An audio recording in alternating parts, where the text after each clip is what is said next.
Pengacara jadi YouTuber, dokter jadi YouTuber, artis jadi YouTuber. YouTuber jadi apa coba? Iya, nanya lu. YouTuber jadi apa ya? YouTuber jadi banyak. Banyak. Goblok yang sangat simpel ternyata ya.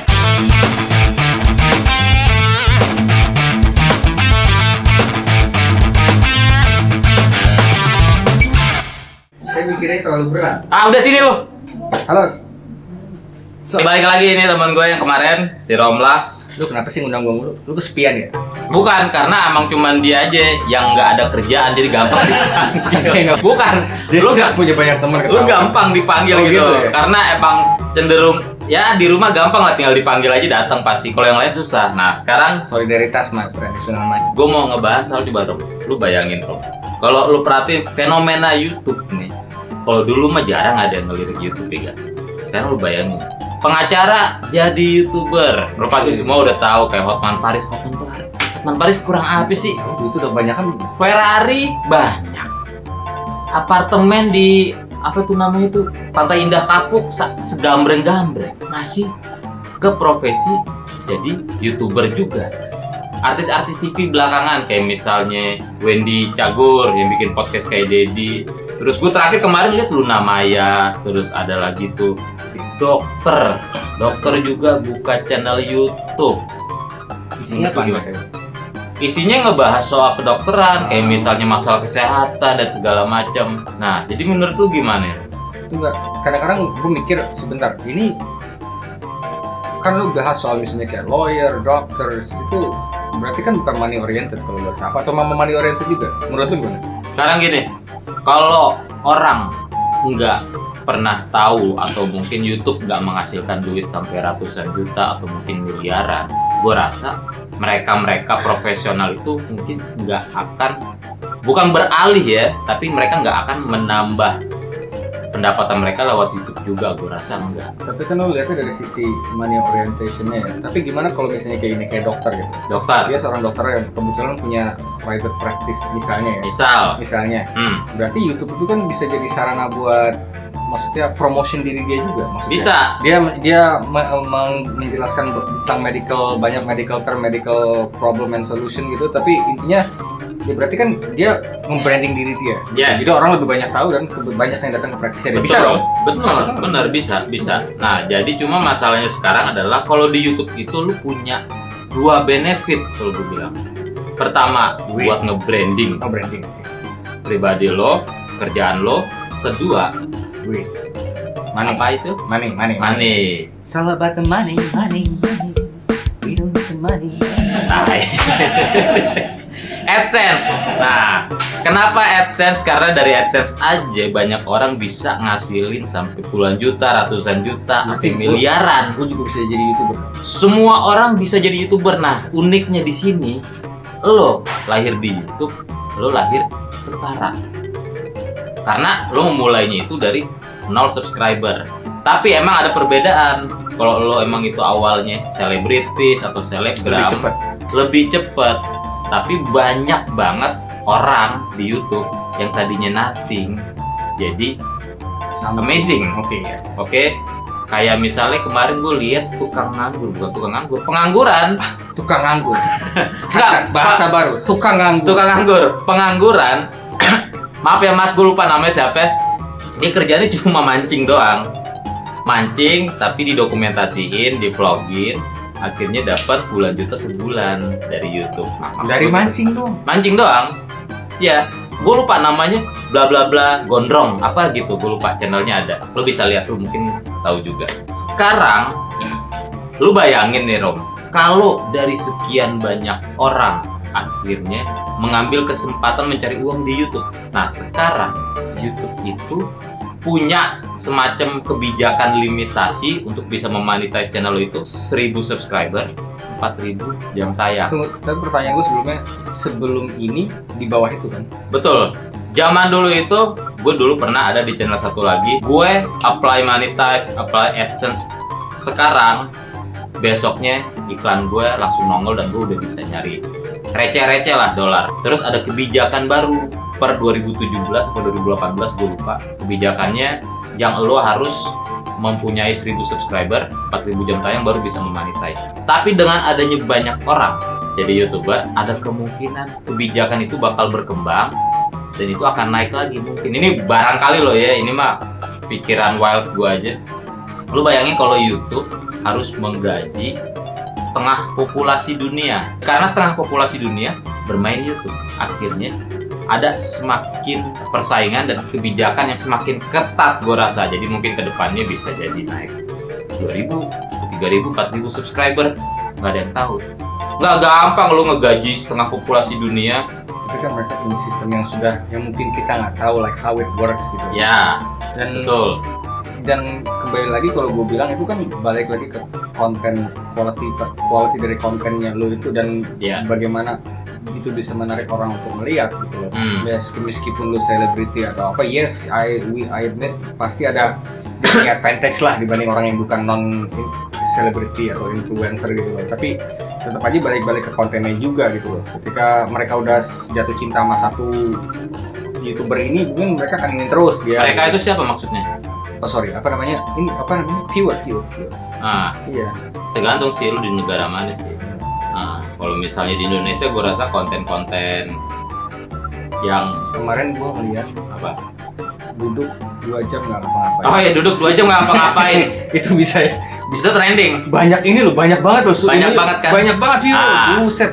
Jadi lu bayangin, duduk nggak ngapa-ngapain itu trending, viewernya banyak. Kok bisa gitu sih? Karena emang mungkin orang Indonesia tuh lebih suka nonton hal yang kurang berbobot, yang membuat mereka nggak harus berpikir keras nih, cuma sekedar hiburan. Akhirnya hal-hal ringan kayak gitu lebih gampang naik. Ada di luar negeri yang lagi banyak marak itu gue lihat ibu-ibu rumah tangga men, speed cleaning. Yes. Cuman beres-beres rumah, beres-beres. viewernya bisa banyak. Nah. Subscribernya bisa banyak, cuma modal bersih-bersih rumah. Pertanyaan gue, kalau gue bersih-bersih rumah bisa juga nggak? Bisa. Nggak ada yang nggak bisa. Jadi maksud gue, lu di YouTube itu nggak ada yang nggak bisa. Semua bisa, semua pasti ada yang nonton. Jadi akhirnya bikin video YouTube itu emang nggak susah-susah banget. Dan mungkin nanti semua orang bisa menghasilkan uang dari YouTube. Dan akhirnya balik lagi ke hal yang tadi gue bicarain. Mungkin ke depannya, akhirnya YouTube, Google harus menggaji setengah populasi dunia. Dan akhirnya kebijakan yang sekarang ada ini 1000 subscriber, 4000 jam tayang, kemungkinan besar bakal berkembang dan semakin ketat. Tapi gue pengen nanya loh, ini pemikiran gue aja ya. Ini bukan orangnya simpel, lu tahu kan? Iya. Dulu ingat nggak kita punya ada yang namanya Friendster? Ya, Friendster. Pertama kali gue sih, bukan ya? Iya benar, buat sosial media pertemanan pertama kali Friendster. Suara lu kurang gede. Masa? Friendster pertama kali. Ah, Terus yang ada abis itu ada yang buat musik apa tuh? MySpace. MySpace. Yes. Abis itu keluar lagi, terakhir baru Facebook dan kawan-kawan. Facebook. Nah, YouTube ini kan platform baratnya pionir ya pertama kali. Mungkin nggak semakin besar nanti orang animonya ini ada perusahaan semacam YouTube yang mungkin sudah ada sekarang, gue yakin udah ada. Ternyata mereka bisa menarik masa untuk lebih ke situ. Untuk jadi YouTuber banyak yang pindah ke situ. Mungkin nggak? Mungkin. Karena nggak ada yang abadi. Iya gitu. Sekarang kalau misalnya buat platform video streaming, emang sementara ini ya, so far paling besar itu adalah YouTube. Meskipun di sebelah-sebelahnya itu Dailymotion ada, terus ada ya. Buat apa namanya video kreator yang artistik tuh apa namanya Vimeo ya kan. Iya. Terus ada Facebook juga udah mulai monetize. Lo di Facebook bisa monetize. Gue nggak tahu. Lo nggak tahu? Coba jelaskan sedikit, mungkin mereka banyak yang nggak tahu juga. Gue juga nggak tahu. Lo gimana sih lu? Nggak, gue sistematis. Apa lu? Sistematisnya gue nggak tahu, tapi yang gue tahu kalau di Facebook itu pages lo bisa lo taruh video, terus lo bisa monetize juga kayak YouTube. Cuma masalahnya yang gue tahu, sorry ya kalau salah ya, ini cuma yang gue tahu doang. Itu dia ada sistem kontrak, beda sama YouTube. Kalau sistem kontrak itu lu dalam, gue lupa, dikasih rentang waktu berapa minggu, sebulan atau 1 minggu, lo harus tetap streaming paling nggak total 8 jam. Ada kontrak kayak gitu, jadi kayak semacam di mana ya, di Twitch atau Bigo ya kayak gitu. Berarti lu jadi partnernya kayak Facebook lah. Iya sama, kan di YouTube juga YouTube partner kan. Ini Facebook partner, lo harus ada kontrak sekitar streaming sekitar beberapa jam itulah harus minimal. Dan lo followernya itu 10.000 minimal.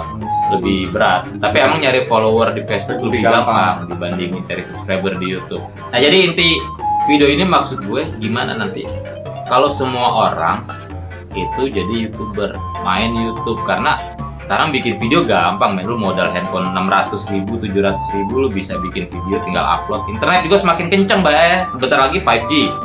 Meskipun nggak rata, internet tambah kenceng, bikin video tambah gampang. Ada platform yang siap bayar lo, YouTube. Nah, tapi nanti kedepannya YouTube tuh bakal gimana? Memberlakukan YouTuber yang ada. Intinya apaan sih ini? Sebenarnya nggak ngerti juga, namanya juga ngablu kan. Gue sebenarnya nggak ngerti sih gue ngomongin apa ini. Gue nggak ngerti juga kenapa. Gue juga nggak ngerti apa-apaan, gue cuma ditelepon suruh datang katanya. Bingung gue.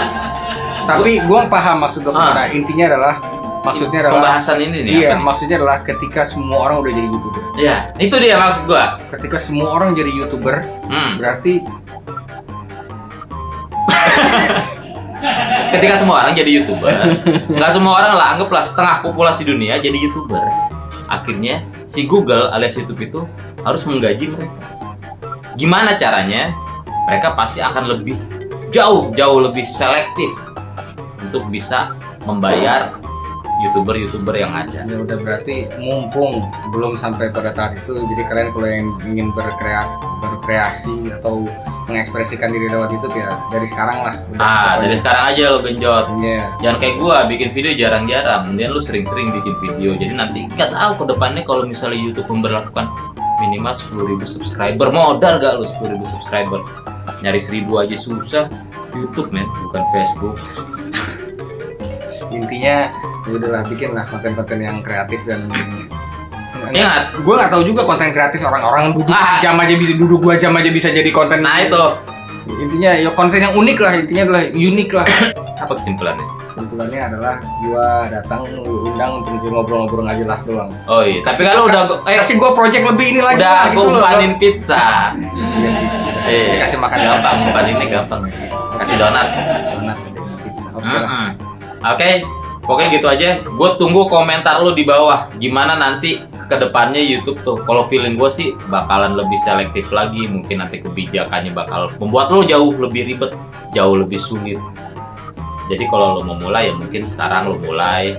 Syukur-syukur kalau lu udah pernah mulai dari beberapa tahun yang lalu. Emang channelnya masih aktif? Channel yang mana? Kalau misalnya mereka dulu pernah jadi YouTuber terus berhenti berapa tahun terus channelnya masih ada, masih aktif. Nggak bakal ada expire gitu maksudnya? Nggak tahu juga sih. Enggak. Kan kita juga punya. Lu apa sih dari tadi gue nanya lu kayak nggak tahu semuanya gitu deh. Iya, nggak siap jadi YouTuber. Iya, gue mah ya begini. Habis mau gimana dong? Ya sudah. Oke. Nggak enak dah closing. Closingnya nggak enak deh. Udah ya.